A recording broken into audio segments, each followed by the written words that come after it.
సంక్షేమ బోర్డును ఏర్పాటు చేసి దాని ద్వారా వాళ్ళకు మేలు చేకూర్చాలని చెప్పి అనేక వేల కోట్లు ఇచ్చిన దాన్ని ఈరోజు కార్మిక ఏదైతే ఉందో సంక్షేమ బోర్డు చేతులు ఎత్తేసి ప్రైవేట్ కంపెనీలకు అంటగట్టాలని వస్తుంది. దీన్ని మేము ఈరోజు తీవ్రంగా వ్యతిరేకిస్తున్నాము. ఇందులో భాగంగానే అక్టోబర్ 7 నుండి 10వ తారీఖు వరకు అన్ని జిల్లాలలో కలెక్టర్ ఆఫీసుల ముందు ధర్నా నిర్వహించి కలెక్టర్ అందజేయాలని చెప్పేసి కూడా మేము మా సంఘంగా కోరుకుంటున్నాము. అందులో భాగంగా ఏదైతే ఉందో కార్మికులు ఎవరైతే పనిచేస్తున్నారో ఈ భవన నిర్మాణ రంగంలో ఆ యొక్క ప్రదేశాలలో దాదాపుగా అడ్డాల వద్ద కానీ తాత్కాలికంగా ఉన్నటువంటి వద్ద కానీ అదేవిధంగా అపార్ట్మెంట్స్ కట్టుకున్న వాటి దగ్గర అనేక వందల మంది ఉంటారు. కానీ వాళ్ళకి ఏ రకమైనటువంటి సౌకర్యం లేదు. అక్కడ కనీసం వాళ్ళు పడుకోవడానికి కూడా సరైనటువంటి వాటిని కూడా ఆ యొక్క యాజమాన్యాలు ఏర్పాటు చేయట్లేదు. విద్యుత్తులు కూడా వాళ్ళు ఇవ్వలేనటువంటి పరిస్థితి. అదేవిధంగా మహిళలు స్నానం చేయడానికి స్నానం గదులు ఉన్నాయి, అదేవిధంగా మరుగుదొడ్లు ఉన్నాయి.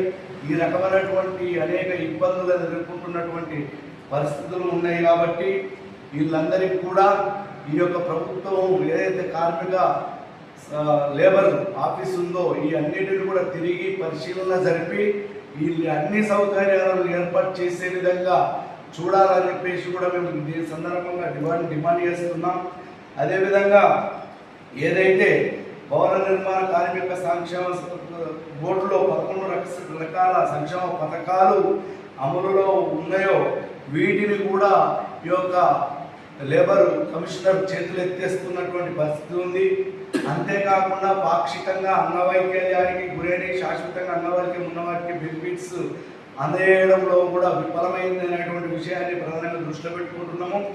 అంతేకాకుండా సాధారణ మరణానికి 1 లక్ష నుంచి 1,30,000 నుంచి 2 లక్షల వరకు ఇవ్వాలని, అంతేకాకుండా ప్రమాదవశత్తు మరణించినటువంటి కార్మికుడికి 6 లక్షల నుంచి 10 లక్షలు ఇవ్వాలని చెప్పేసి ప్రభుత్వం నిర్ణయించింది. కానీ ఇవి కూడా ఇవ్వడం లేదు. ఇవి కూడా చేతులెత్తేసింది. ఇవి కూడా ఇవ్వాలనేటువంటిది కూడా మా ప్రధానమైనటువంటి డిమాండ్గా ఉంది. వీటి అమలు కోసము ఈరోజు ఏదైతే మా తెలంగాణ పరిశీల భవన ఇతర నిర్మాణ కార్మిక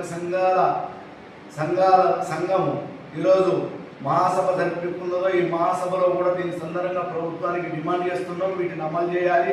ఎట్టి పరిస్థితుల్లో వీటిని అమలు చేయకపోతే మా యొక్క కార్మిక వర్గాన్ని ఐక్యం చేసి తీవ్ర పోరాటాలకు సిద్ధమవుతామని చెప్పేసి కూడా కోరుకుంటున్నాం.